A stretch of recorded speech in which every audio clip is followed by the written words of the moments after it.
Good evening, everyone.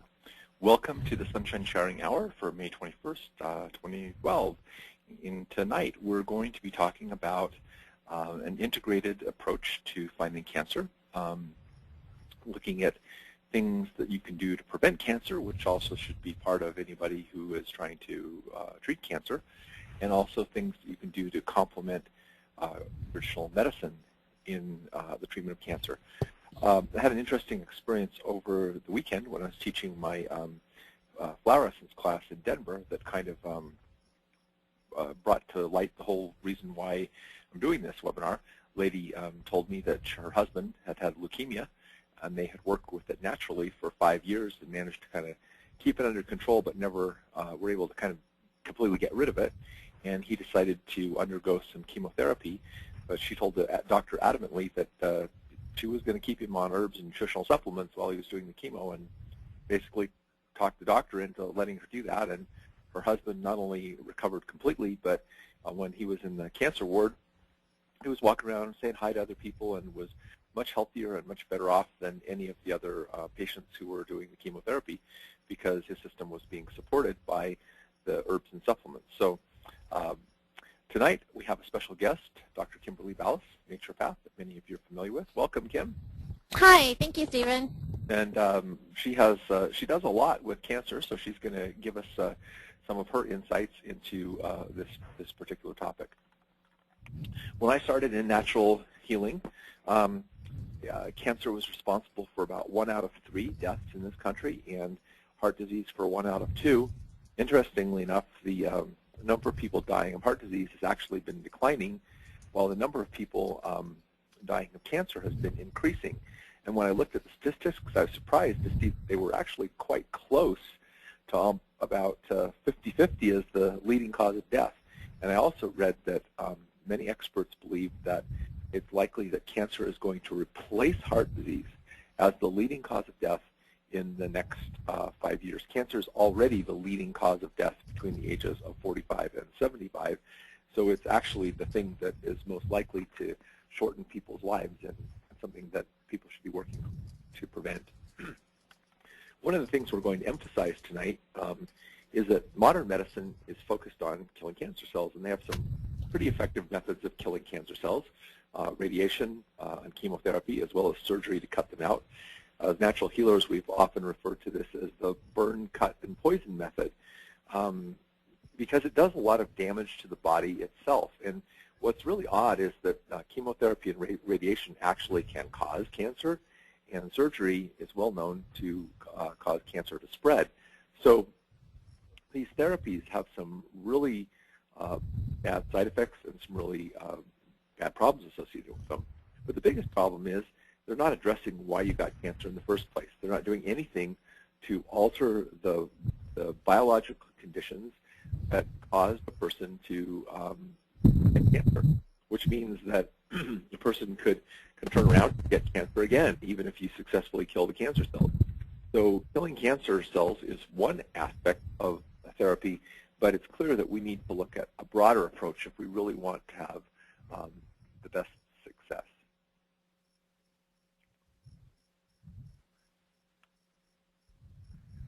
So what I'm going to talk a little bit about tonight is the idea of treatment by prevention, which is the idea that if there are certain things which contribute to the creation of the environment that causes cancer, then it makes a lot of sense if you have cancer to do those same things to help yourself recover, because it's basically changing the conditions which brought on the cancer in the first place. And so this is both, what we're going to talk about in the first part of the presentation tonight is both preventative and it's also therapeutic for people who do have cancer. So Kim, why don't you tell us a little bit about what cancer cells are all about? What are cancer cells and what's going on? Well, when we're looking at biological terrain, let's just clarify that that's like blood and urine and lymph and saliva, and the saliva gives us, a lot of information into what's going on. When we have cancer cells, they used to be healthy cells, and then they had to start living in a swamp, and they had to start learning how to find other energy sources other than having oxygen and other than having like just the glycerols to activate the energy source in the cell or the mitochondria. So they get altered, and their DNA memory code gets like a different switch turned on with the epigenetics portion of it.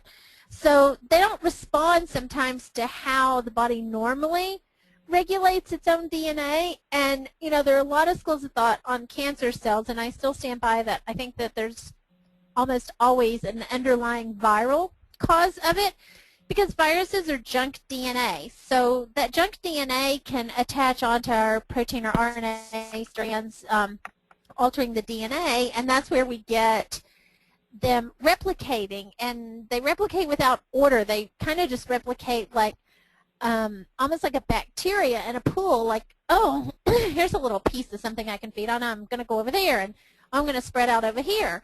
So they have to shift their metabolism to adjust to what's going on in the body. And this doesn't just happen overnight. This is a period of years that it takes for this to occur.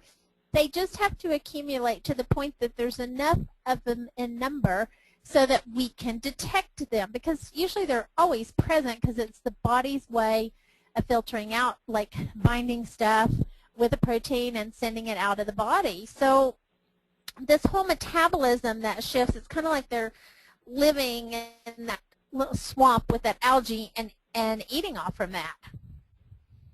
Yeah. So basically, it's like cancer cells don't become cancerous until they become abused. So you have to do a lot of abuse to create them. Also, there are three keys that really help understand cancer. One is the cancer cell is anaerobic, which means that it switched from using oxygen to using fermentation as a means of producing energy. Cancer cells can, basically form because of alteration in the way they express their genetics, which can be due to the environment, acidic environment, the cellular thing, oxidative stress, even possibly emotional stress. But another thing to consider is that the body forms cancer cells on a fairly regular basis, but the immune system destroys them and flushes them out. So cancer is also a disease in which the immune function has been compromised in some way, so it's no longer able to recognize these cells and destroy them.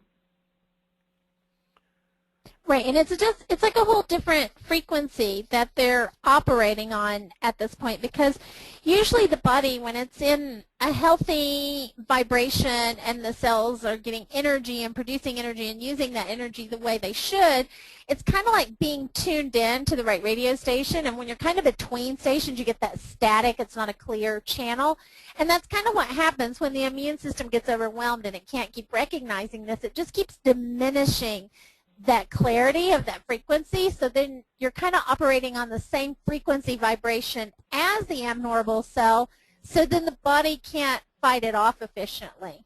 Mm. And then the other thing on that, Stephen, too, we'll talk more about, too, with the GMOs, that we don't know the long-term effects of these genetically modified substances, either of how they're affecting our DNA. Right.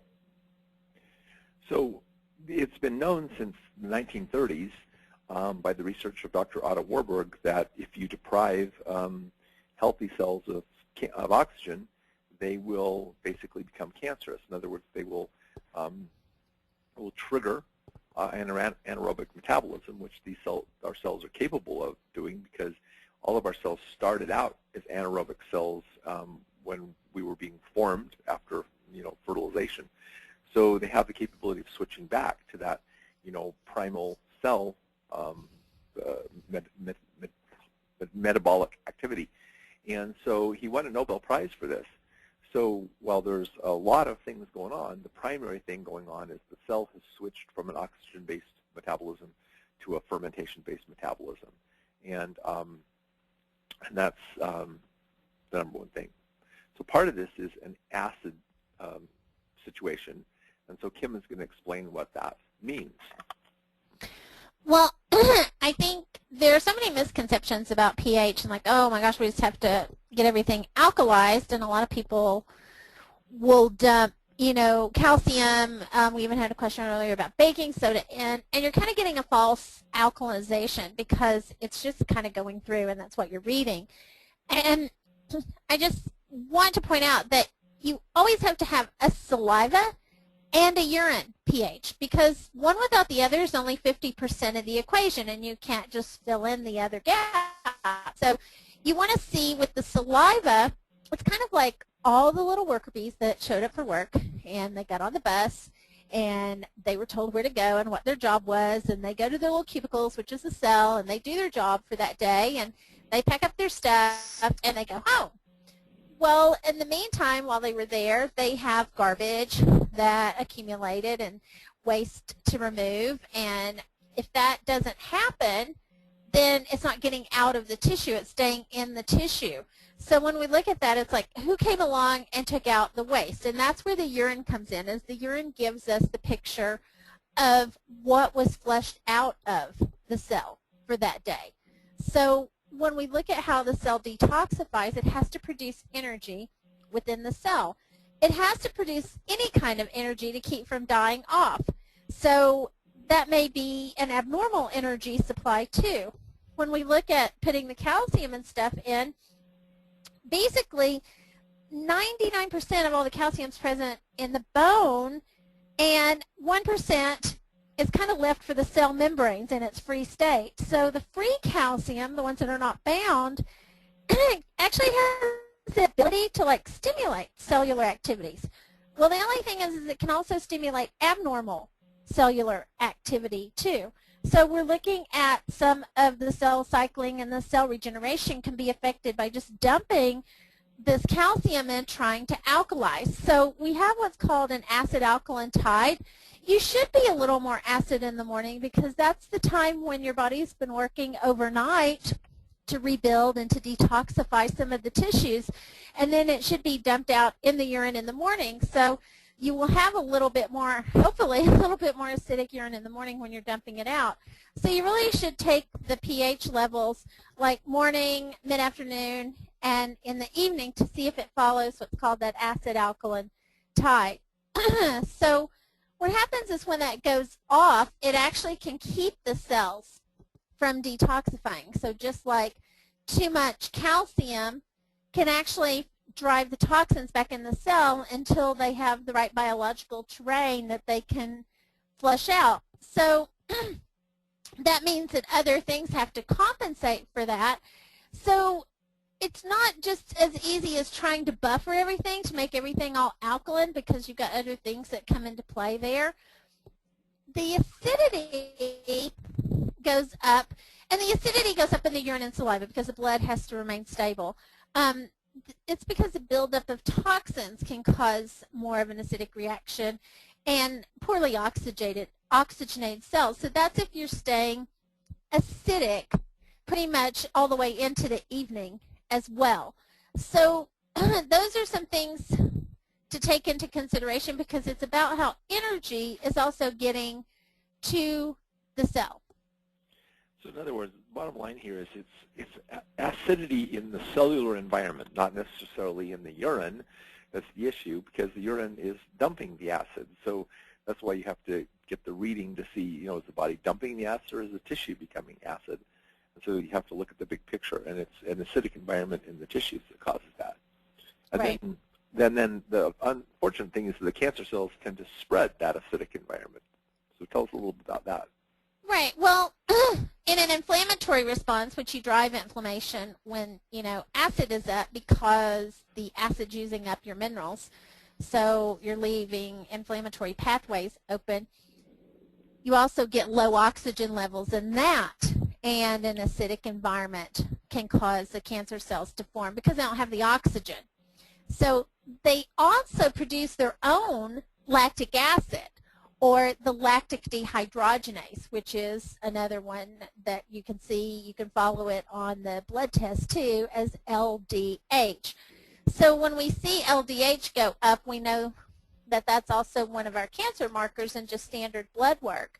And it is, there's a whole study, even all the way back to 1953, that showed that there's a relationship between the oxygenation and cancer with the lactic acid. So when you get what's called low oxygen tension, then the onset of cancer can be promoted, and it can induce this cancer to transport in different cells to different parts of the body. So with the lactic acid, it really is a key indicator. But also another thing that causes lactic acid to go up is viral hepatitis. So, you know, we're back to another one of our markers that it could be viral.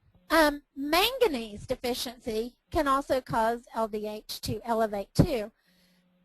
So that level going up blocks not only the oxygen coming into that cell, but it will affect neighboring cells as well, because it's kind of like, you know, it doesn't become like a delineation that this is just the front yard of this cell. It kind of spreads out through the whole block. So then the cancer cells start replicating, and they start spreading because the immune system cannot keep up with the identification of it, because it's kind of become a wall. It's blocking a lot of the identifiers of the cell out. So it actually activates these inflammatory pathways and the inflammatory molecules. So a lot of even the conventional cancer treatment does not address lactic acid. Okay. So, talking about cancer and the immune system, we mentioned that cancer cells are forming on a regular basis. In fact, when I interviewed Dr. Bruce Halstead, who was a medical doctor and medical research scientist many years ago when I was working at Nature Sunshine, he said our bodies form cancer cells every day, all the time, and the immune system destroys them.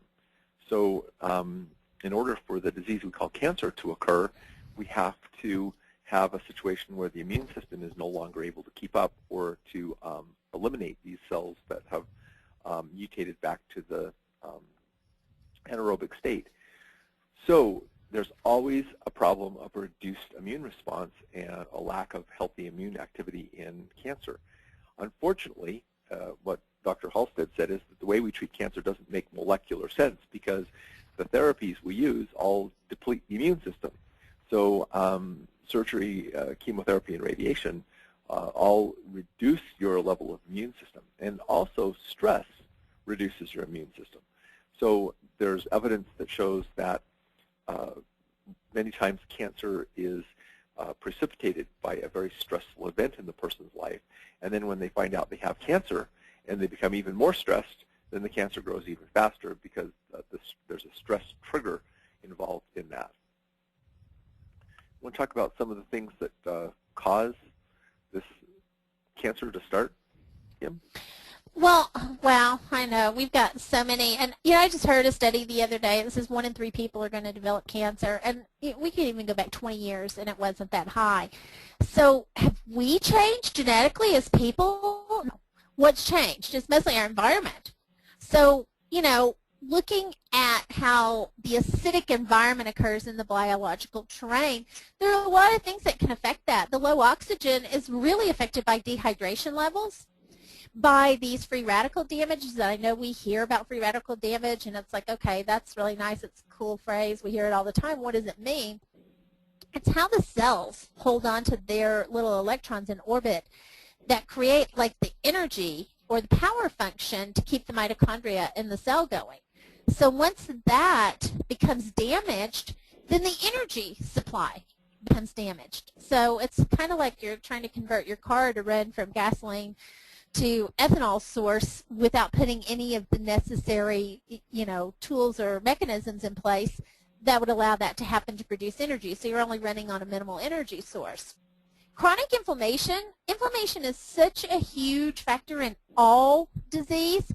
So the different pathways of inflammation, they are all within each of the cells. So a lot of the research has found that there are a lot of natural substances that affect this, but there are like 100 different pathways that can generate energy once it's in the cells. So some of our epigenetics are just these little switches, and they might be turned on or turned off. And a lot of times our environment and diet are the things that flip this little mechanism on that activates or inactivates this gene expression.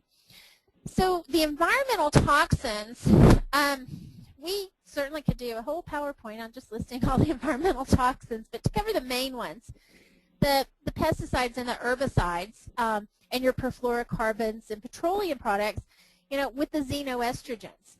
And even, especially with women, this also includes a lot of the skincare products that we're using that have different carcinogens in them. And a big one I can think of, too, is aluminum zirconium and a lot of the antiperspirants. Then we come to the big one. So here we are with the GMOs, the genetically modified organisms. There's a whole lot of talk about them lately because of all the Monsanto stuff going on. We don't know. We have no clue 20 years down the road what the true effect of these are really going to be, because now we're at a, disclose at, convenience kind of statement by the government that it's voluntary disclosure on whether a product has GMOs or not. So it's getting kind of scary because they can go up to 20% GMOs. Well, if you're altering the DNA of a plant, how do we know that's not going to affect our epigenetics or our DNA if that switch is going to be turned on or not? And you can look, there's some coding you can look on, like fruits and vegetables, where they have that little sticker on them. If it starts with a 9 and it has 5 numbers to it, it's an organic. So it should be pesticide and herbicide free and non-GMO. If it just has 4 digits on it, on the little sticker, like on an apple or a piece of, like a zucchini or something like that, if it only has 4 numbers on it, it's conventionally grown. So, 99.9% of the time has conventional pesticides and the herbicides on it. If it starts with an 8 and it has the 5 numbers, it has that 20% or higher GMO factor in it. And I thought, oh, well, this is kind of cool. That's good information. I'm going to go out and check it out. Oh, my word. I went to the grocery store, and I'm like, are you kidding me? There were more 8s than any other number in most of the fruits and vegetables. So we don't know how that's affecting us. And corn and white potatoes have been genetically modified since like the late 60s, early 70s. So we're starting to get into some serious frankenfood stuff here that, growing your own stuff. There's so much, like the soil conditions and the water conditions and everything that's going into this. The electromagnetic pollution not only affects us, it affects our food as well. So it's getting harder and harder to get nutrient-dense food. So it makes it like a necessity to do supplemental nutrients. With the emotional factors, it's pretty interesting because even CDC issued a report saying that 85% of most cancers are caused by emotional factors. And that was from CDC, totally science-based organization here, that saying that, here's part of the reason that cancer is present. So I found that kind of fascinating to look at that study. So, there's not ever, it's always this in cancer or it's always this. It's the combination of how you've shifted the biological terrain that's taken a while to become that way. Right. So one of the first things we want to do to protect ourselves against cancer, and also an important thing to people to do if they've got cancer, is to get the stuff out of their life that's triggering all this environmental change in your body that is leading to cancer. And that includes avoiding refined and processed foods, eliminating the xenoestrogens and the antibiotics and the GMOs. Don't drink the chlorinated and fluoridated water. Don't eat microwave food. Don't eat irradiated food. Get rid of the toxic cleaning products and pesticides, and et cetera. Get away from electromagnetic pollution as much as possible. Use a headset with your cell phone. Don't live near high voltage power lines or electrical substations. I use diodes on all my electronic equipment. These are all things that just, as you minimize your exposure to these stresses, it's going to help keep you healthy and also help get you well. Yeah, and there's a lot of machines, Stephen, like in a lot of our more populated areas, like when I'm working in Asia, like in China and in Singapore and Malaysia, they have these devices, they're called MI Energy beds, and you go in to defragment some of that electromagnetic stuff that's going on so that you can regenerate normal energy within the cells. So you kind of lay down, they put them on your hands, put them on your feet, and you stay there for 20 minutes. And that's getting more and more common, that they're even like in some of the subway stops, like you can get off the train or the metro, run in and do this little 20-minute session and then go upstairs and do your shopping or whatever you have to do. They're becoming more and more popular there. That's interesting. Well, now you get to talk about diet, which is a big part of this whole thing. Well, here's our anomaly. Fresh, whole, natural foods. Okay, good luck. So a lot of times people say, well, you know, I eat whole wheat bread. Okay, I'm sorry, it's not a whole natural food. So if you're doing a sprouted wheat, you know, that's not processed, then yes. But so many people, we've been so lied to and so deceived with all the marketing hype of what's healthy and what's fresh and what's whole and what isn't. And they make it sound like, you know, organically grown is just kind of a fad, or it's something, you know, that the granola people will do. But it's not an option. It's like, especially when you're doing in cancer treatment with any type of chemo or radiation, it's really just not an option. So sometimes you have to start growing your own. The grass-finished beef, I wanted to make sure we put grass-finished in here because a lot of times there's that last 90 days prior to for processing that they give them the grains, and the grains are GMO. And then they also, a lot of them are doing GMOs from the grains. So that changes the whole structure in the meat, and it's the grains that create a lot of the abnormal cell structure in the colon with people. It causes the agglutination in the blood. It's not the beef itself. Even with the A types, it's not the beef itself that causes that agglutination. And this, to avoid A1 beta casein, but to do A2, that should be an A2. Sorry, that was my typo, Stephen. An A2 beta casein, low temp dairy. So, you know, I've always kind of been an anti-dairy, but I've always been a goat's milk person, and that's an A2. So goat, camel, and sheep are all A2. There are some certain cows you can get, but doing it at low temp is keeping all the enzymes intact, that you're actually using the minerals in it. They're bioavailable. With the high temp and the flash pasteurization or the ultra pasteurization, they're actually synthetically adding nutrients back in, and they synthetically add a white oxidized powder back in to get the white, because it turns to water after that. So they add that back in for the coloring, and that oxidation can cause a free radical damage. It can cause an inflammatory response because it creates an amino called histidine, and that creates inflammation. It can aggravate potential cancer cells to replicate more. Another one is the GM eggs, and those, I have to find farmers here that do them at our local farmers market. It's kind of hard sometimes. Because even with the voluntary disclosure of GMOs, even some of our big major name health food stores are starting to carry eggs that have GMOs in them because it's in the grain. And then they're putting yellow dye in that, so your egg yolks are just a really pretty yellow because that's what they were supposed to be when we colored them in coloring books. It was yellow, but they're really orange, you know, to get all of the omega-3s and everything. So get the free roaming chickens, and you know, really it's about finding local of who you can buy from is just more and more important to get out of the corporate farming industry. We have to vote with our dollar there. Okay, so I'm getting off my soapbox now. Yeah, well, soapbox because it's something that we really, it concerns me that, you know, the whole organic standard and everything is getting diluted, and it's harder and harder to find really good quality food. Well, I think eventually, just to add an opinion here, because I do, you know, have lots of those. I think we're going to have to go into like a subcommittee or a subclassification of organic, that there's going to be like a type 1 and type 2 organic because of the adulteration of some of the organic labeling lately.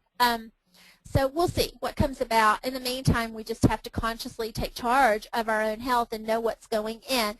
And, you know, it's not always possible to do that 100%. Trust me, I feel like a failure most days when I can't figure it out, you know, because you're spending 2 hours at the grocery store just reading labels. So it shouldn't be that hard. So, you know, again, your local farmers markets, your local beef that do grass finish, and finding stuff local, which supports our economy anyway. But eating healthy fats is another big part of this, because a lot of times in a lot of prevention or healthy, quote-unquote, programs, they eliminate fats, and that's the one thing that protects the cell.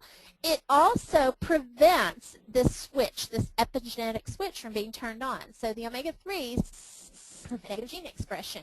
So on our healthy fats, I just want to clarify that, because it's like our avocado, it's our coconut oil, it's our grass-fed cattle that with the butter. It's, you know, the free-roaming organic eggs that have the good fats. Our raw almonds. And, you know, it's so hard to find a nut that's not roasted anymore or not processed. So they're making it about what is label friendly and what's marketing friendly, of making people think they're eating healthy instead of taking responsibility to understand what that is.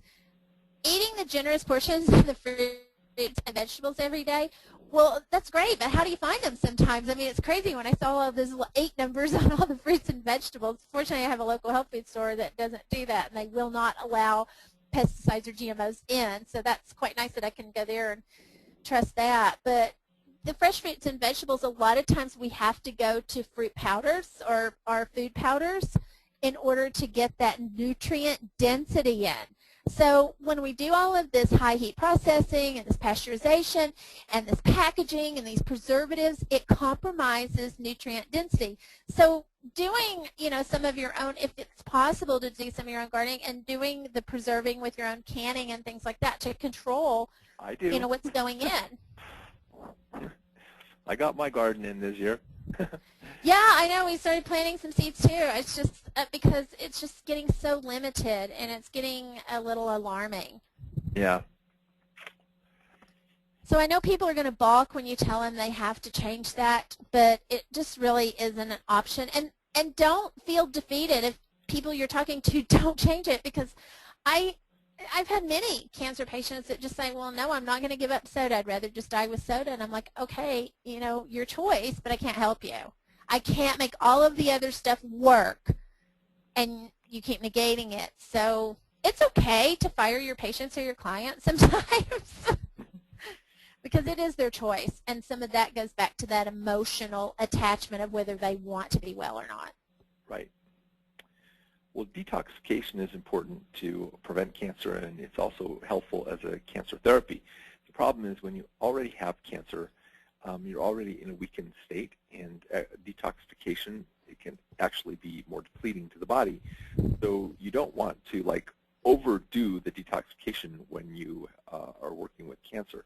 There are some things you can do that are very straightforward that help flush toxins without having to do any harsh cleansing, and one of them is drinking plenty of water, because that helps flush acid and waste materials out of the system. Also using a fiber supplement to bind toxins and keep your colon transit time down. Alternatives or bitters like red clover and burdock have been standard natural therapy for cancer for many years.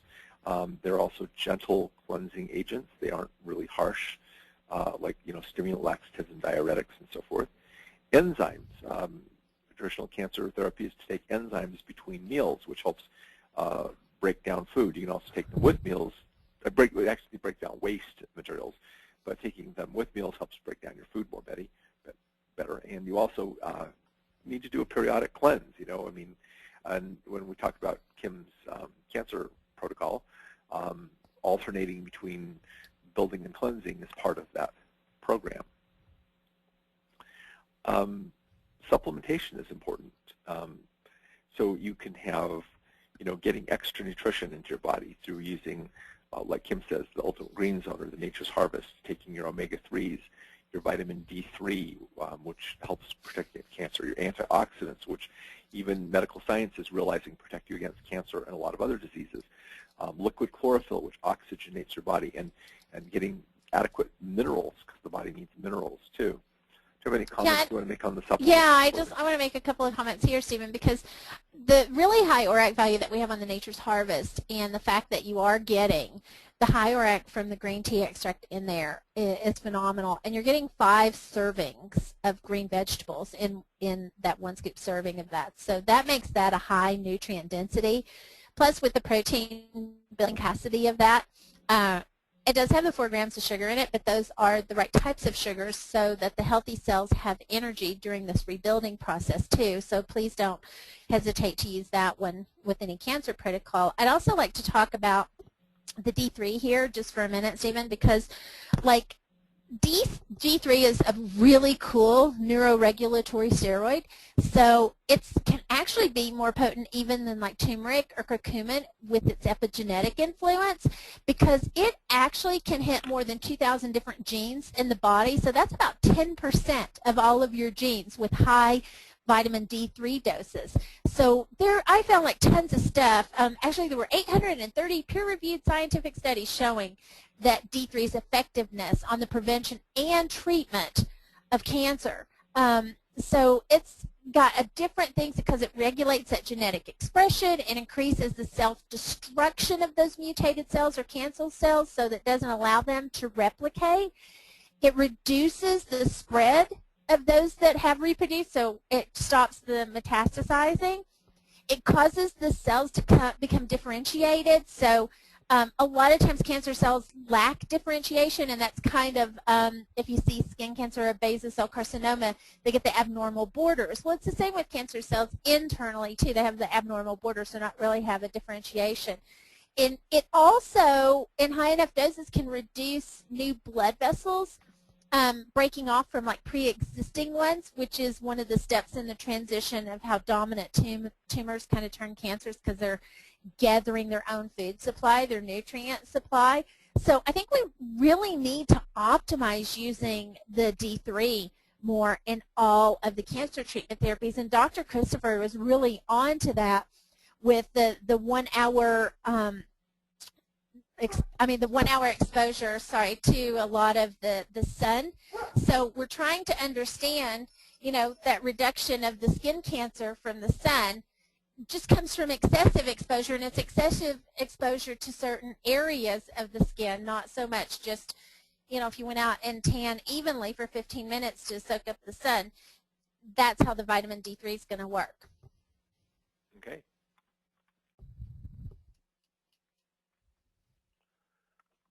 One also needs to boost the immune system in cancer, and of course keeping the healthy immune system is part of preventing it. One of the main things that is helpful for helping the immune system in cancer and also in autoimmune disorders is your medicinal mushrooms. Your Ganoderma, your reishi, your maitake. There's a lot of other ones that are available out there too, but those 3 are present in Nature Sunshine's immune stimulator. Also, astragalus contains similar complex polysaccharides that help to regulate the immune response. So these can be very, very beneficial to help people who have cancer or weakened immune systems. Both Kim and I have used Trigger Immune a lot with people who have cancer. It's a really, really good tonic to build up the immune system and the body as a whole.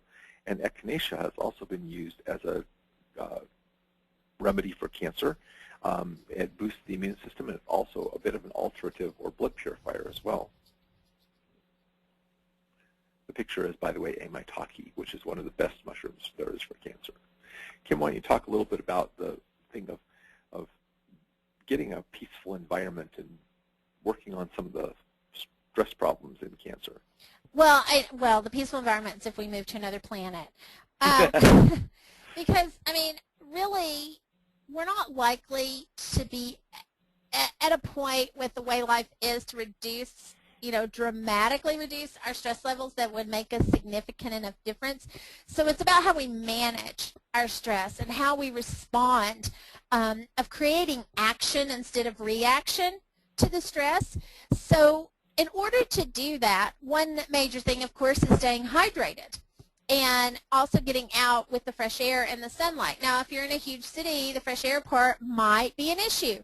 I guess you have to visit an oxygen bar at that point.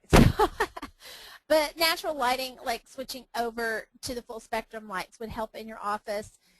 Doing different things, like different people are very unique. So the blood type things, you can kind of categorize it into 4 quadrants with that of how our stress levels reduce. So what might work as stress reduction for me may not work for you, Stephen. So finding out, like the O's a lot of times need more exercise or contact sports or, higher adrenaline rushes actually relieve stress for them. Where with the A's, it's really about gaining that 20 to 30 minutes of solitude to replenish during the day. And a lot of times with B, it's about getting enough sleep and breathing, because they tend to hold their breath. And with the ABs, it's really setting that environment, especially during eating periods, during meals, that they are not distracted and they can really focus and be calm during their meal time. So each person is very unique in what creates that. Mine happens to be retail therapy. But everybody has their own way to vent and to stress, so just make sure you find a healthy way to do that. We all have different tastes in music. We all have our different favorite colors. We all like the different essential oils, different smells.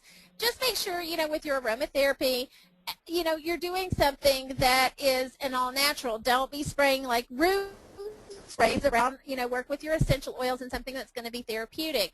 But again, it's going to be hard to set an internal environment if you're not hydrated. Right. So along that line with managing your stress, there is, again, research that shows that cancer can be triggered by stressful events in a person's life. Eli Jones, who was an eclectic physician who wrote a book on cancer in the early part of the last century, figured it was actually primarily a disease of stress. So there are a number of things that you can do here. One is to let go of old hurts and resentments, because often people with cancer have things that are eating them in terms of stressful experiences and things that they need to do forgiveness work. And there's a webinar that I did, it's in the member area, on forgiveness, that you can just listen to that whole webinar, and it has some good suggestions for that. I also talk about the pleasure prescription, which is, like Kim just talked about, what helps me relax is different than what helps her relax, because, sporting stuff doesn't help me relax, or working out at the gym doesn't help me relax, whereas working in my garden does. So you make a list of 10 things that are physically pleasurable for you, and you make sure you do at least one of them every day. You also want to focus on living, not on dying, and doing things to make your life pleasurable. I just did a consult with someone who was asking about cancer situation, and she had this one practitioner who wanted her to cancel a cruise that she had was going to go on, and I said, don't cancel your cruises. Go do something fun. That's part of your therapeutic process. The fine strength flower essence can really help people learn to take better care of themselves and find the strength to stand up to situations. And then the adrenal support and Nutri-Calm, of course, can help your body have the nutrients it needs to cope with stress better. There are a number of complementary therapies that have actually been shown in studies to help a person deal with the mental and emotional aspect of cancer and increase recovery, and these include guided imagery, hypnotherapy, and counseling, among others. One guided imagery is basically where a live instructor or just listen to a recording, and it basically guides you through a thought process that helps to relieve stress or create positive visual images and so forth. It's not quite the same as hypnotherapy, but kind of a mild form of it. There was an article from the University of California that was a review of 46 studies that were conducted by the American Cancer Society, and found that guided imagery was helpful in managing stress, anxiety, depression, pain, and even mitigating the side effects of chemotherapy. Well, and a lot of the guided imagery, too, Stephen, there's a lot more studies on showing how that with the reduction of the cancer cells and what type of energy that they're using on it, too, and how it reduced the effects of like EMF frequencies on the cancer cells, too. So, you know, that power of manifestation, even if you're not going to do hypnotherapy, I have found that changing wording around as well to go with that of the self-talk, that instead of saying I have cancer, because we get that label, and I hate to be mean, but there's one country song that talks about how the lady gets the phone call and she drops the phone because she had cancer. I have to turn that song off every time it comes on because I'm like, that is not okay. You don't accept it. You know, it's like you change, instead of saying I have cancer, to I'm experiencing cancer, because we're all experiencing that. And it becomes a verb.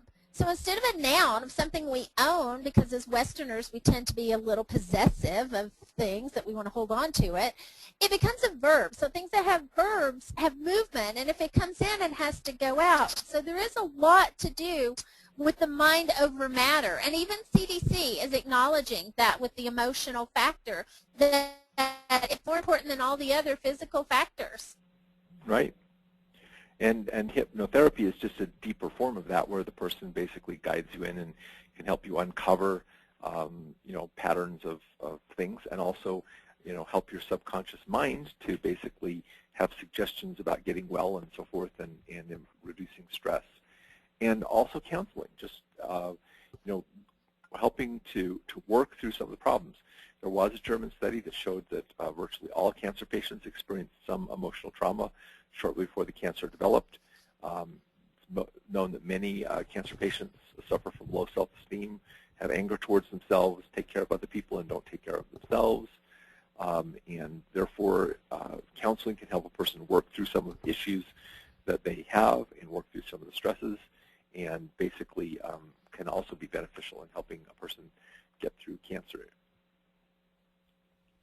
Now, we're going to spend the next little section about talking about how you can use natural supplements to basically help overcome the harmful effects of radiation and chemo and surgery.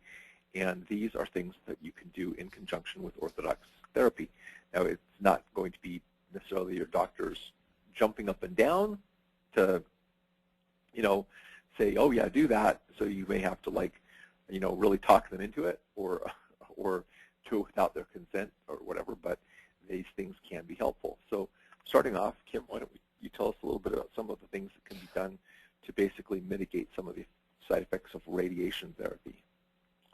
Well, and I think working with any doctor of approaching it from an integrative standpoint, you know, looking at it that way is asking them to meet you halfway on the bridge. You know, you're going halfway by understanding what it is they do and how they do it and what they understand too. So building that relationship, I think there are a lot of medical doctors out there that know that the standard therapy, even based on scientific numbers and statistics, is not working. So it's not that a lot of them are just super opposed to it for the sake of being opposed to it. They just don't know. So it's like, let them educate you on some different facts on the chemo and understanding of that, and then you educate them on how that can help their protocols work better. Because I think, you know, the bottom line is there are a lot of good medical doctors that truly do want to help patients, or they wouldn't have gone into this in the first place. It's just become convoluted by a lot of the accounting industry. So just, you know, if you find the right person to work with in oncology or even an internist, then it's a great relationship to have, because I know I've found that a lot over the years, and it's been phenomenal on how the patient benefits from it. So one of the things that is in the conventional treatments is the radiation. So in looking at the effects of radiation, other than the typical, you know, skin burning and some of the hair loss and the nausea, then and the anemia usually occurs not so much because the iron, which is an oxidant, is flushed out of solution. It's because the ferritin levels become off. So it's more of a vitamin C issue, really, than just throwing an iron supplement in. So when we look at the different antioxidants that work, like with the Tigo and the Super Orec, you know, with a lot of the studies showing how antioxidants work, they are ideally helping with a lot of the different cancer protocols. So with that being said, some of these natural compounds actually have made the chemotherapy work better. Now in the antioxidant category, sometimes the antioxidants can act as chemosensitizers, and that's why I've kind of put a three-part program together, and I don't think everybody agrees with the school of thought, but biochemically I'm sticking to my guns on it that I don't do a lot of the antioxidants during the chemo or the killing off phase. So a lot of interesting studies have been published on antioxidants with the treatment of cancer. So some of the things that like are in the Tygo with the resveratrol, the xanthones and stuff, they're actually help with about 60% of what's going on with cancer treatment. And even like the mushrooms that we talked about, 60% of the cancer drugs currently available actually came from a lot of those natural ingredients for that reason, because it's just the natural compounds, you have to do a higher dose of them, but they are lower in toxicity and they're easier to get a hold of. So on a lot of the evidence-based literature that support these working against cancer, they found that some of these, like the turmeric that's like in the IM for leaf formula, can affect more than 100 different pathways of inflammation once it gets into the cell. So a lot of these nutrients have a wide spectrum of anti-cancer actions and functions. The vitamin A with the inflammatory reduction, because inflammation is the underlying root cause to pretty much all disease, but it's going to occur more in an acute reaction after radiation treatment, but there's still the underlying chronic inflammation there to cause the cancer in the first place. The vitamin C we mentioned, not only for the free radical damage, but to help with the anemia. The vitamin E can help prevent some of those radiation-induced fibrosis. So it's just like scar tissue building up in the tissue structure, just where it's been burned and it protects itself. The aloe helps topically with the skin burn, but it can also help with the inflammatory process in the gastrointestinal tract. And it's kind of nice that we do have an aloe capsule. The whole leaf is always better, but a lot of times if they're having nausea, sometimes they can't get that down. So just looking at different things that respond here, it's about really reducing some of the intense effects with the mucosal membrane lining too in the skin. Okay. And then the next slide actually mentions the turmeric, which you just talked about, and some other ones. So why don't you? Yeah, I got ahead.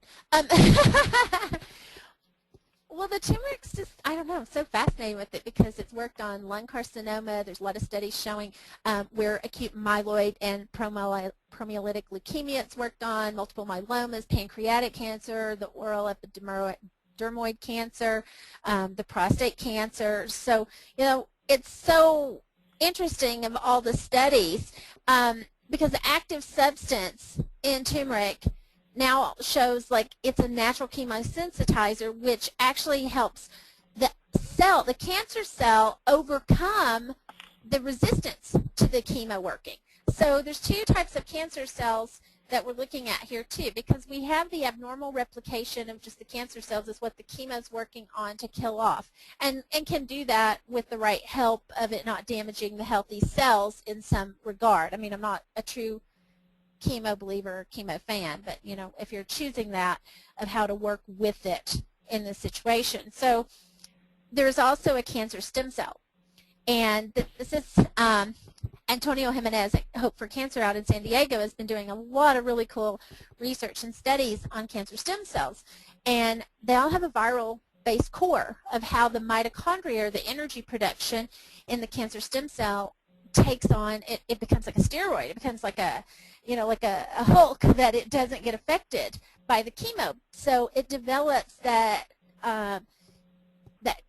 chemo, the resistance to the chemo. So the turmeric or the curcumin goes in and helps to diminish that. So on the other part of that equation, like with the immune stimulator and a lot of the reishi and maitake and ganoderma, the immune stimulator has the beta-glucans in it as well, and that also helps the cell change the energy that it's using in order to maintain. So the healthy cells can get the right energy, and then the abnormal cells have their energy supply cut off. The melatonin, it's kind of interesting because we think of melatonin of, oh, it helps you fall asleep. But because of the way melatonin affects how the pituitary talks to the pineal gland, it actually can reduce a lot of the side effects of radiation, and it can help with stress levels too. And it does a whole lot more than just become a sleep agent here. And if you look at how it affects like the base of the hypothalamus of how the nervous system response is controlled, so it's cutting off an energy supply too. Our alkylglycerols, the shark cartilage or the shark liver oil, also can help when a lot during radiation the white blood cells tend to go down. So this helps to rebuild the white blood cell production, but in keeping it in ratio to the red cells, because the red cells go up because they're carrying more toxins out.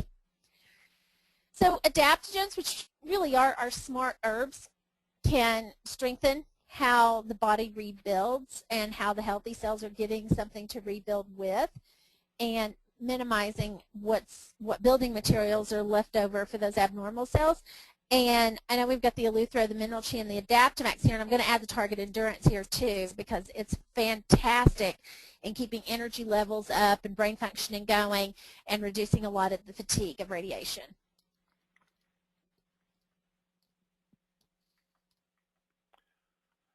Okay, so not only do we get side effects from radiation, we get a lot of side effects from chemotherapy. Now, there's a lot of chemotherapy drugs that have been developed recently that aren't quite as toxic as some of the old ones, but still, one of the major factors in most of these med drugs, even with PAPA, is they target fast-growing cells and cells with high metabolism.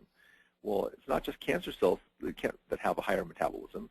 The cells that grow our hair do, the cells that line our gut, even our immune cells are white blood cells. So that's why it's common for chemotherapy to cause digestive upset, for it to cause your immune count to go down, for cause hair loss, etc., is because it's killing off healthy cells as well as cancer cells. There are things we can do to help minimize that damage and help work with the problem. When the digestion is upset because of chemotherapy, it helps to use foods that are easily digested and do small, frequent meals. So like a smoothie, can be helpful. Drinking juices and staying well hydrated, using the smaller meals, adding some seasoning to make the food taste a little better, and eating soft foods that are mucilaginous a little bit and easier on the gastrointestinal tract, and then of course chewing thoroughly and so forth can all help get that food in the body that the person needs. And also there are supplements that can be helpful here. Kim, you want to talk about those? Yeah, well, really important with the super omega-3, not only boosting immune function, because a lot of times it'll turn off what are called these IL compounds with these epigenetic switches. So it can actually suppress this one type of cellular activation, and it actually can help with an anti-inflammatory emphasis too. So omega-3 is known for its reduction in that negative gene expression, like the epigenetics. So we're getting more into the epigenetic stuff, but it's where the genes they're not really self-regulating. Having bad genes doesn't mean that you're like doomed to suffer everything that is in your genetic coding. It just means that there's a blueprint, and it's controlled by something else, mostly our environment, but diet as well, thoughts and emotions. There's so many things because there are like 30,000 different variations from each of these blueprints, so that kind of leaves a lot of leeway in how they get modified or how they read out, in each gene. But the omega-3 is one thing that can control the negative expression of how those genes react or perform. And I can understand why, now we're like 1 in 3 for cancer, so it's like we're all on these stupid low-fat diets because we've been told how bad fats are for us. And they're not. So the super omega-3 has other factors in it, with a balance of essential fatty acids. The immune stimulator to rebuild the immune system, because if we're going to rebuild the healthy cells, if you show up to build a house with one nail, you're not likely to get very far in your job. So we want to reduce a lot of the side effects of what's going on with chemo from the immune stimulator. Not only are the mushrooms helping it identify and kill off the cells, the more you boost your immune system, that you're not on this conflicting frequency with cancer, then the more you can boost that up and identify what's self and not self, then you increase your odds of survival. We've talked about the turmeric or the curcumin and quercetin. So it helps protect the healthy cells. It also has, like I said, 830 different studies were done on vitamin D of how it works well with the turmeric as too. So there's more and more studies being done on turmeric of how it helps, of all the anti-cancer effects of turmeric, and even those studies started back like in 1995, 96, 97 of how that it worked. So it can be a broad-spectrum antimicrobial as well as the antioxidant anti-cancer. So it helps to enhance the effectiveness of the chemo, of leaving those anaerobic cells more susceptible to taking in the toxic substance than healthy cells would be. On the melatonin, again, modulating, helping destroy the cancer cells. And the proteolytic enzymes, they actually prevent the onset of shingles, which shingles is a virus. It's varicella zoster virus. And if that's coming out during chemo, that's part of that core viral stuff that could be just lying dormant there that the switch got turned on for the cancer, in the first place. Dr. Jimenez was doing a lot of studies on mitochondria and the energy activation within the cell. Well, when you go in and you activate energy in the cell, it's got to start taking the trash out. So in taking the trash out, what happens if it's just sitting there in the lymph in these big old garbage bags? If they don't get picked up, then not a lot's going to happen. It's just going to get decay and sit there and make a mess again. So the protease actually can go in and break down these particles. Like when you kill off cancer cells, they're made up of protein and the RNA and the DNA strands. So it becomes this junk DNA, just like a virus, and you want to prevent it from attaching somewhere. Well, in order to do that, you got to break it down to the point it can't attach to something, and that's what the enzymes do. So they clean up the garbage. The milk thistle, it's huge because it helps the liver break down these chemicals and kind of tag them, and it also increases the phase 1, phase 2 detox capability of the phase 1 going to kidney and sending the right amount of minerals there to buffer it and transporting it out of the system, or sending it to the colon and keeping it moving and binding with fibers and good fats so that it keeps it going without having autointoxication up through the large intestinal membrane again. So that also applies to how the chemo can circulate. So it'll help protect from chemical damage with a lot of the red blood cells of the hormone combustion and what the liver's processing. I do find with the milk thistle, Stephen, though, you do have to go up to fairly high doses on it. Now, when you're preparing for surgery, not just for cancer, but anything, it's wise to avoid things that might increase bleeding. I question about whether fish oils actually increase bleeding or not, but there are some things that, have some possibility of interfering with excess blood clotting that you might want to just be cautious of. It's also good to take supplements to help the body heal, which basically build up the minerals and things the body uses to heal, like HSNW or bone skin poultice or taking trace minerals. There's some research that shows modified citrus pectin, which you can easily find, just look it up on the internet, actually helps to prevent the tumor cells from being released during surgery, which is a problem. Remember that the cancer can spread in surgery, so that's a possible supplement to take. And then your proteolytic enzymes can help to speed recovery by reducing inflammation and also preventing lymphedema if taken before surgery. Also, pain is a big problem with cancer, and anti-inflammatories can really help the recovery from the surgery.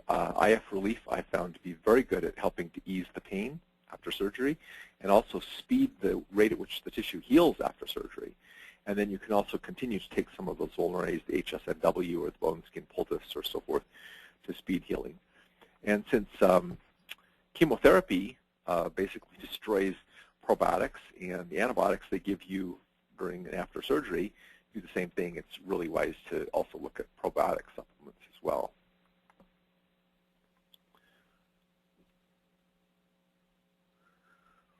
For free radicals, since free radical damage is involved in this whole thing, it's a good idea to use antioxidants.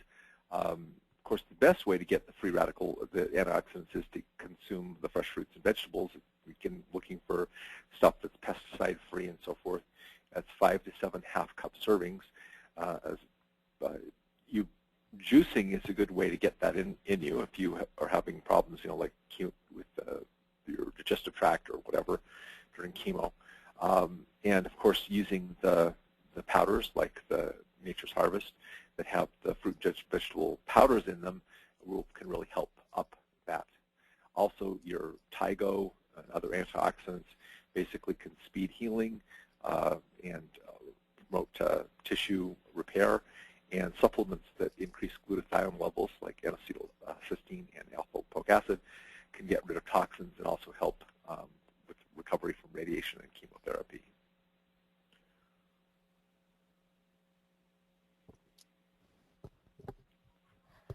Kim, you want to tell us about what we can do to actually shift body pH, not just using baking powder and calcium? Baking soda, yeah. Baking soda. Well, we're back to finding the fruits and vegetables. I know, I feel like such a hunter-gatherer. So we have to look at different aspects of what's going to be taken in by the cell, and all of your refined foods and your grains are going to create a more acidic environment. So basically, high glycemic things start that. So processed meats, these are the nitrates and things that are in the meats, but also I'm including the grain-finished beef would be in the process. Of course, with the chicken, it's all the antibiotics and hormones and everything are going to shift it in a negative way. So reducing the sugar too, especially the refined sugar, it takes 8 hours for your immune system to rebound from just 1 teaspoon of sugar. And even when you look at the normal intake of sugar, they're saying, oh, 22 grams a day is okay. Well, that's quite a lot of sugar still. I think it's about 8 teaspoons if I measured it right. But you have to look at what type. So you want to get those from your organic fruits. That's where your sugar should come from, not from a processed. Alkalizing with certain things like Green Zone and Nature's Harvest, those are great because you can add them to a smoothie. You have the 5 servings of greens in the Nature's Harvest, and of course with the Green Zone, and adding other fruits and vegetables like you can juice with the kale and the chard and your celery. Those doing a lot of the raw juicing stuff and switching your food. I don't believe in doing a whole extremist on anything, but I think when you're dealing with some chemo and you're dealing with some abnormal cancer things and you want to increase oxygen, I really believe in the whole Hippocrates plan of how you detoxify and you're getting raw foods in. And it's hard to find the nutrient density that we need in a lot of things. So actually the Nature's Harvest is considered a raw food, so you can use that. Deep breathing exercises several times a day. If you're not breathing, if you're just not breathing through the diaphragm, when you inhale, you should feel your rib cage or your diaphragm expand. When you inhale and when you exhale, your belly button, you should be pushing it towards your back. That's a full, deep breath. So you just have to sit and practice doing that. And that's something very easily, even if you're still sitting at a desk, that you can do. Doing liquid chlorophyll throughout the day, because of that magnesium core with that, And because of how, the liquid chlorophyll is definitely different than the chlorophyll capsules. And in doing the liquid chlorophyll, it actually helps satiate thirst as well too, and I find it's very comforting and soothing for the stomach. The Chinese lung support is to help with oxygenation and for the transport of the CO2 out. And when you're transporting CO2 out effectively, you're regulating your insulin and your leptin levels. And both of those things are very important when you're trying to balance pH and work on any type of cancer prevention or cancer protocol, because normalizing that insulin level is also going to lower your risk, and it's going to increase your healing time and the body's ability to fight things off. So this insulin and the leptin control that outcome of reducing the effects of those grains in the processed food. So you've got to get them out. You can't just keep putting them in and expect to do a whole bunch of herbs and fix it. It really becomes a very dramatic elimination diet. The cordyceps increases stamina. It can help with some of the fatigue and side effects that when you get decreased oxygen stores in the cell, and it helps with that uptake through the lungs with the baroreceptors. And if you look at pH, it starts with the first layer. There's 7 layers to pH, and the very first number 1 on the list for those layers of fixing the pH begins with the lungs. So that's why there's several lung and oxygen supporting items in here. Great. So one of the common problems that arises in cancer therapy is a disruption of the gastrointestinal tract, disruption of the friendly flora, damage to the digestive membranes. Probiotics are helpful. Things that soothe the inflammation on the digestive membranes, like the whole leaf aloe vera or the aloe vera capsules, intestinal soothe and build, or slippery elm. Slippery elm is especially useful made into a gruel and eaten. If there's diarrhea, you could take activated charcoal or hydrated bentonite. If it's really severe, you could add an astringent. If there's nausea and vomiting, then some of our things that settle the stomach, such as ginger or red raspberry, the LIBJ formula or peppermint oil are helpful. And if appetite's low, you can use some bitters, digestive bitters or golden seal to stimulate appetite, or spleen activator to help prevent wasting and improve nutritional uptake of proteins. Want to add anything to that one, Kim? Well, just the Liv-J has by far been one of my favorites, that I get more feedback from my patients that one has really helped them with the nausea when it's been kind of uncontrollable. They'll do the ginger, do red raspberry tea and stuff, opening the capsules to make a tea in between. Also on the improving the appetite here, I also find that the devil's claw works really well with that, because it decreases a lot of the intestinal inflammation, and it helps with getting the appetite back on track.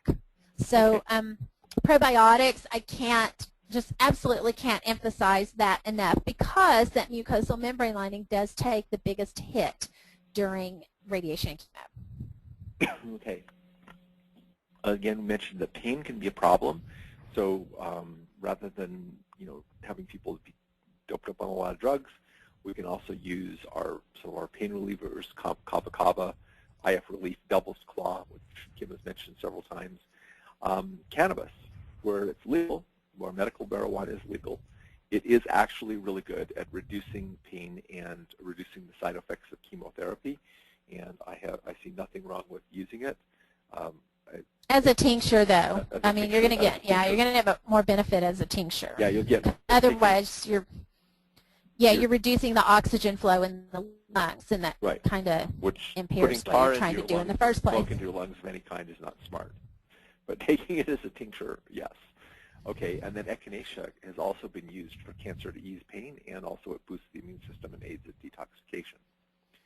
And then Kim, why don't you tell us a little bit about enhancing chemotherapy with pawpaw? Well, the pawpaw, we have so many studies done on pawpaw, and I think it's an underutilized product that we have with the cell reg. Dr. McLaughlin did so many publications on that. It's so easy to Google and come up with so much stuff that you can take into, the oncologist if you're working in conjunction with them, whether it's on yourself or one of your clients. But it works exactly like the chemo, except it doesn't affect the healthy cells of their ATP production. Dosing it, again, is very individual for people. The cool thing with the pawpaw, and I don't have enough evidence on this to just make a blatant statement, but my suspicion is that it does affect the cancer stem cells because of how it affects the ATP production in the mitochondria, but without affecting healthy cells. So the pawpaw, your dosage, you kind of have to regulate it of taking it up to the point because of the neurological factor. A lot of times you'll get a headache when you go to the high dose, or you'll feel a little jittery, sometimes like shaky, like muscle tremor kind of things, not anxiety stuff, but just muscle tremor stuff, or you'll start feeling nauseous. And you want to take it at that point and kind of back off. Now, if people are more sensitive, like they have been doing fairly nutrient-dense things and supplements for a while, it may take less of a dose than somebody that's coming from McDonald land straight into natural health world on this, that, you know, they might take a higher dose because their cells are not as sensitized. Okay. And we're going to end the webinar tonight with Kim, presenting the basic thing of how she works as with cancer as a 3-step system. So Kim, take it away and explain what you do. Okay. Well, I just want to do a preempting here that this is a very basic type program. So, there are some things with certain lymphomas, non-Hodgkin's lymphoma, and certain things sometimes with pancreatic cancers, and even sometimes with certain breast cancers, if they're doing paclitaxel as one of the cancer drugs. Sometimes there are some contraindications here, so just a few things. And then this is a very general program. It does get more customized for each person, but this is obviously a great place to start with people. I monitor progress through blood work, and I look at different cancer markers through that. So, just to start out, I'll tell you some of the cancer markers that I am looking for. We already talked about that lactic acid being high, and that is just one of your normal blood test, regular things that you can look. Also, the low cholesterol, meaning that it's below 150 total cholesterol, a low white blood cell, a low morning cortisol. If they happen to run a cortisol, it's not always on every blood test. A low albumin, the free calcium. So basically, if calcium or phosphorus are kind of high in the blood, you have a high free calcium risk. If carbon dioxide is low, your alkaline phosphatase, usually it'll go low in the early stages of cancer, but then it'll start flaring up and going high towards stage 3, stage 4. Glucose being elevated is another one.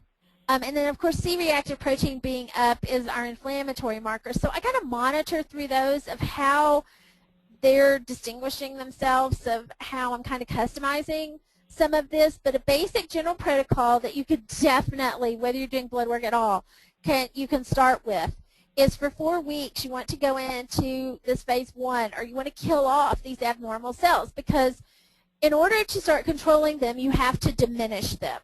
So you're starting with that pawpaw, and usually what I do is I start people on like 2-3 times a day for a couple of days, and I start taking it up from there until we get to that point we talked about with some of the headaches or the nausea feeling.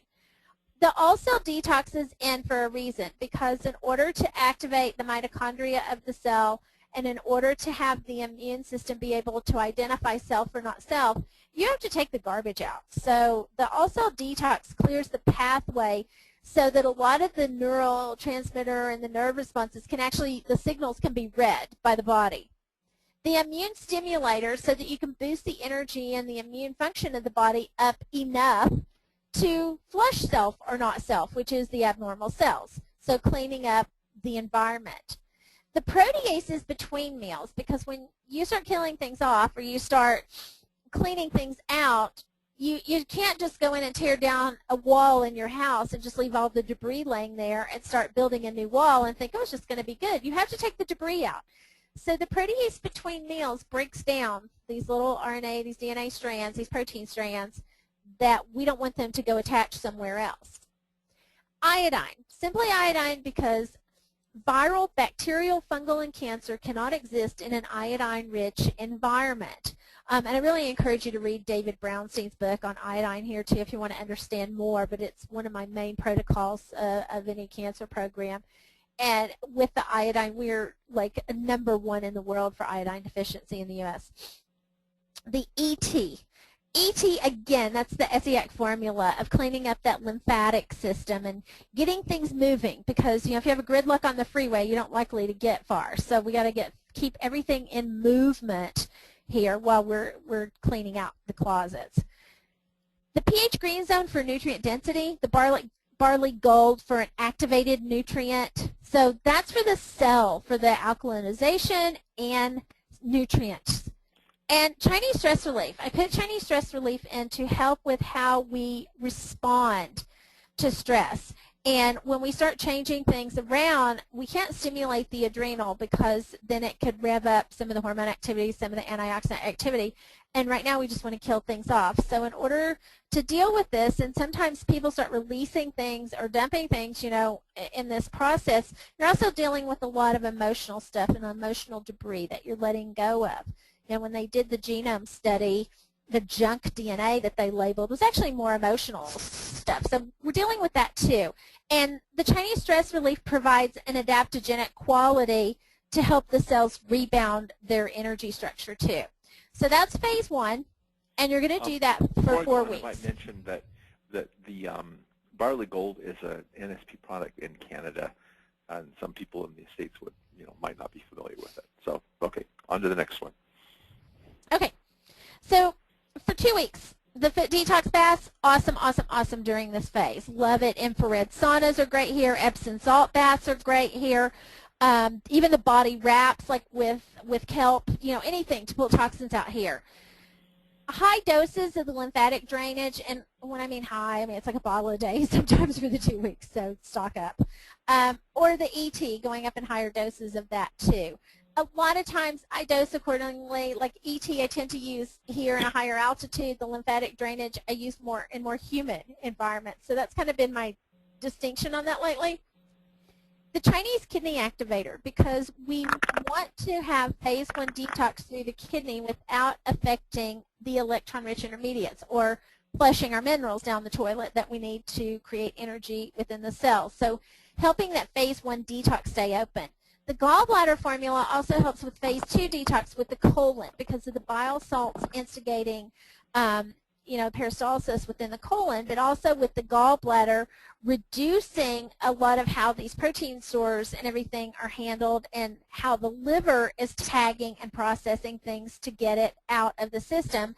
And it's also going in and breaking down these different fats. I mean, we have the dermal and the structural fat, we have the connective tissue, and we also have visceral fat. Well, it's a visceral fat, or that organ fat, where a lot of these xenoestrogens and a lot of the perfluorocarbons and petroleum things that cause the cancer get stored. So we want to break down those fat cells that are storing those so it can release any potential of further replicating cancer cells. The protease, again, to break all of that down.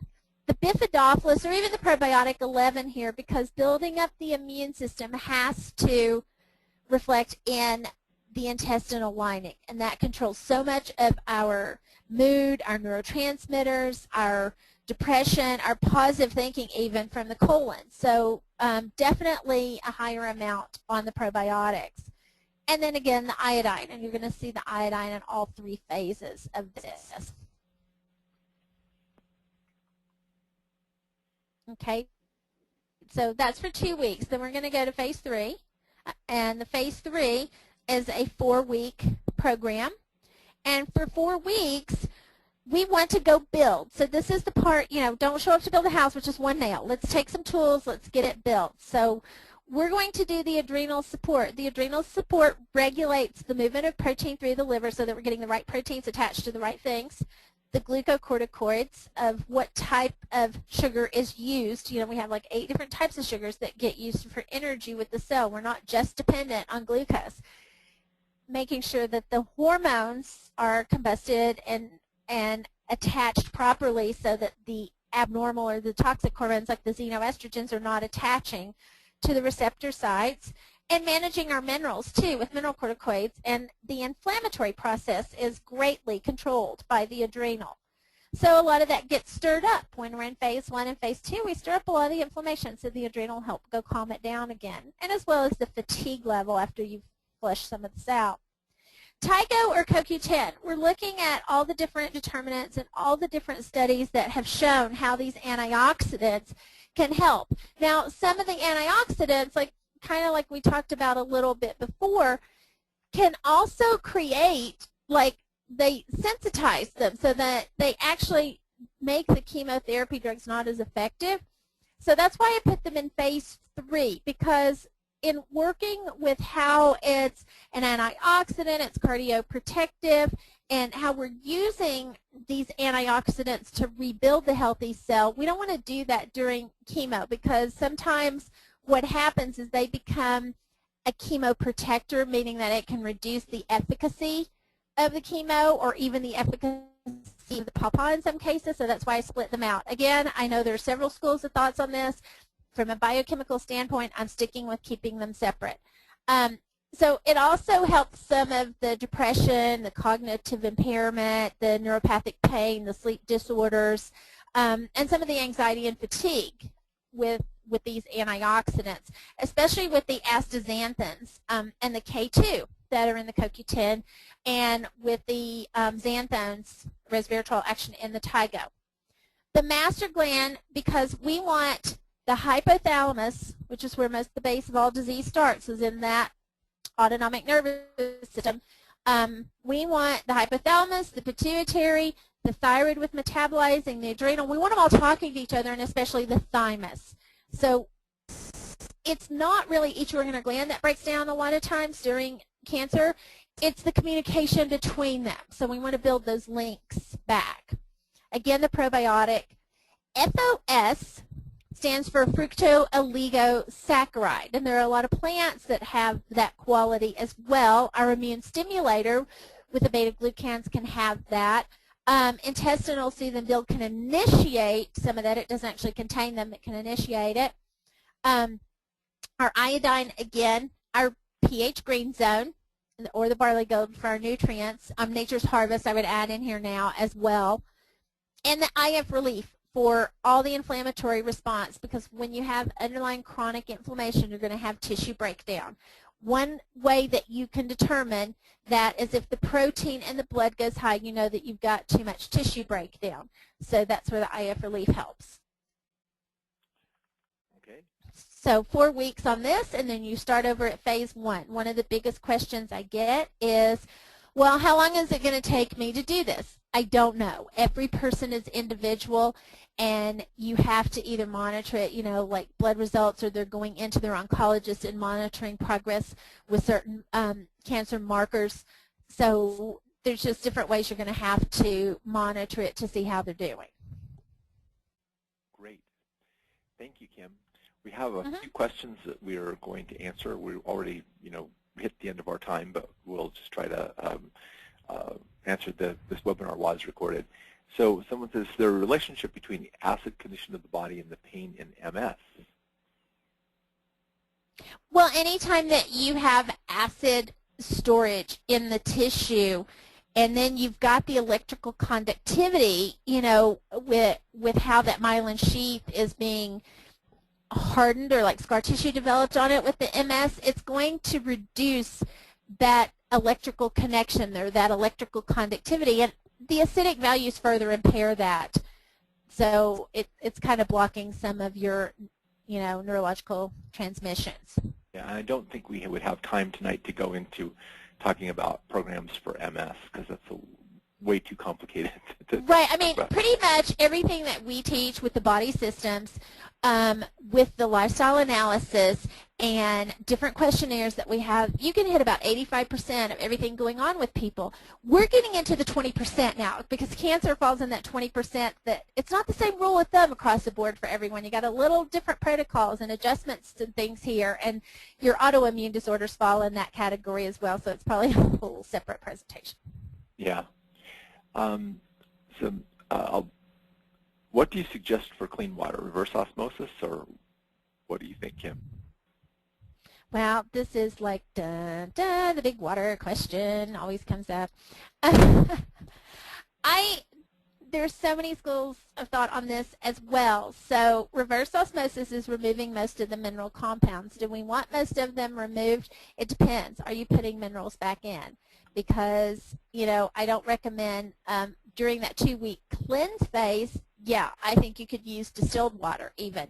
But during building phases, you actually need minerals. But what is the right ratio of minerals, and especially when it's in a water source? So if you're using reverse osmosis, that's great. Add a few drops of your ionic minerals, colloidal minerals to it, and you're good to go. Right. Someone said that Nature Sunshine's D3 is 2,000 IU, and doctors are recommending 1,000. What do you think about that? Okay, here's what I think about recommending 1,000. Okay. Most practitioners I know do well more than 1,000. I don't even understand what using 1,000 means, because my standard protocol is 10,000. Okay. So I wish we had it in 5,000 instead of 2,000. So just remember, RDA stands for really dumb amounts. Right. Okay. And then can you use krill oil instead of omega-3? Absolutely, because it's 130 times more potentiated in the omega-3 delivery aspect. Some people just won't do the krill because it's not kosher. So that's my only hang-up I get from some people. So yes, definitely got the full spectrum 3, 6, and 9 with the high elevation on the 3 and the krill. So, and it's more concentrated. Oh, and the biggest factor is it's a smaller capsule. Yeah. How come you didn't add the vitamin D to your program there? Because every program I do is a bit customized, so it depends. So I have to know if they have a hormone therapy program that they're on, because if they're on any bias, I have to kind of regulate what kind of D that I'm using. And there are different factors with the vitamin D, because with vitamin D, it is a neuroregulatory steroid, so you have to make sure that they are actually combusting things too. So yeah, you can put it in. I just didn't include it on this because it was kind of a generic, so I'm kind of regulating more with the omega-3 in this program and with the pawpaw and the IF relief than I was with the D. But you could definitely add it in to phase 1 and to phase 3. Okay. Now, someone's saying about side effects from taking pawpaw for a long period of time. I don't know why anyone would want to take pawpaw for a long period of time. Do you, Kim? No, here's a couple things with the pawpaw. It's not a preventative. Okay, you're only doing it to regulate ATP production in the cells. So I recommend, like, that's why I do the 4 weeks, and then you come off from it for the 6 weeks, and you go back on for 4 weeks. If you're modulating that way, you can do it for a long period of time as needed till you diminish cancer cell proliferation. If you were to stay on it straight, I would treat it pretty much like a chemo program that you know, a lot of people are doing 3 to 4 rounds, 3 times a week for, that 6-week period and coming off from it. So, yeah, it's not something that you want to keep doing, because if you're constantly in the killing off phase, when do you rebuild? Right, and you're also, you're diminishing energy production in the body, which you wouldn't want to do you're going to become long so term. fatigued, right? And you just become so fatigued. So that's why we take a break from it. Yeah. We didn't mention anything, to go into depth in the emotional stuff, no, because we could probably have done a webinar for, 4, 5, 6 hours, 8 hours? Oh, I'm saying, if CDC is acknowledging that it's a major component in cancer, then holy moly, we've got a whole bunch to talk about. But the flower essences, definitely incorporate those to every program. Right. How often can you do the foot detox baths, and should you replace minerals when you do them? Absolutely yes on replacing the minerals. Absolutely yes on moving the lymph. I love the mineral, sorry, I just lost my train of thought. The targeted minerals. It's not mineral maintenance. I just lost it. I don't think, though, you'd want to do them. Trace mineral maintenance. I love the trace mineral maintenance after, but before doing the mineral chi tonic to generate a little bit more cellular conductivity for it to release and a little bit of a lymphatic drainage to release, just make up a little concoction with it. I've also used the Solstick Cardio with the arginine in it. If it's contraindicated with if they have outbreaks of herpes or shingles, but otherwise the arginine kind of helps stir up a little bit of energy conductivity to release. Everybody's different on how often to do the foot baths. So if they do one, and even after the minerals, they feel really tired and fatigued, and they're calling you the next day going, oh my gosh, it just knocked me down, I can't do that, then I would say every 10 to 14 days. So otherwise, some people can do them 3 times a week. But, you just have to kind of monitor where their vitality and, their energy levels are. I don't know where to purchase them. Do you know? Yep. The BEST, the Best Foot Detox, are through Chris Richardson. And I think also you can get a hold of Sharon Grimes for those. Sharon Grimes is on the NSP Advisor at yahoogroups.com. I think you can contact her there. And what is Chris? It's Herb. I can't remember Chris and Jack Richardson's the herb connection thing. So yeah, you could just Google that and find Chris Richardson or Jack Richardson, because they had the access, and I really do like that machine. I think it's one of the best ones out there. Yeah. Now, someone asked about someone taking IF relief for pain in the hips, and okay. Now here's the thing: IF relief is pulling pain, but if you've got or you have structural misalignment or something else, and you're not looking at what's causing hips, what's causing the tissues, IF relief really, in that case, no different than a painkiller. It's never going to really fix the problem. So it may work in some instances, but it may not work in others because there's a constant irritation of the tissues that you need to look deeper and see what the problem is. Okay. There's not really a lot of effective herbal pain relievers, to be quite frank. The way I tell people is, remember, nerves control muscles and muscles control bones. So, if you're out of alignment, go back to the nervous system. So I think some of the things, chronic inflammation is creating some of the pain inducers, but, the nerve 8 and the nerve control formulas, I find, are probably going to be more effective on the nervous conductivity of the pain receptors than some of your anti-pain touted supplements. Right. So I'm going to finish by answering a few questions that were asked about the gardening thing.